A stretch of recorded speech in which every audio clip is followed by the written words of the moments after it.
এখন আমি বরবটির তরকারি রান্না করছি ট্যাংরা মাছ দিয়ে। মাছ আগে ভেজে নিয়েছি, একটা টমেটো, একটা পেঁয়াজ পেস্ট করে রেখে দিয়েছিলাম। এখন দিয়ে দিচ্ছি 1 চামচ মরিচের ফাঁকি, 1 চামচ হলুদের ফাঁকি, 1 চামচ ধনিয়ার ফাঁকি, স্বাদ মতো লবণ দিয়ে আমি অল্প একটু পানি দিয়ে মশলাটা কষিয়ে নিচ্ছি।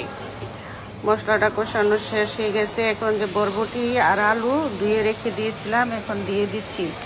দিয়ে এখন আমি আবারও ভালোভাবে নেড়ে চেড়ে কষিয়ে নিচ্ছি।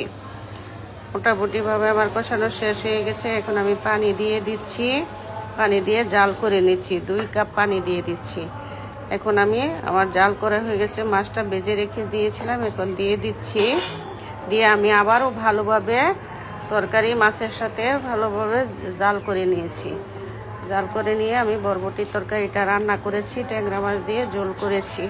ট্যাংরা মাছ দিয়ে আমি আলু বরবটিটা ঝোল করেছি। যদি ভিডিওটা তাদের কাছে ভালো লাগে তাহলে আমার ভিডিওতে লাইক কমেন্ট শেয়ার করবেন। আমিও আপনাদের ভিডিওতে ঢুকে লাইক কমেন্ট শেয়ার করে আসবো ইনশাল্লাহ।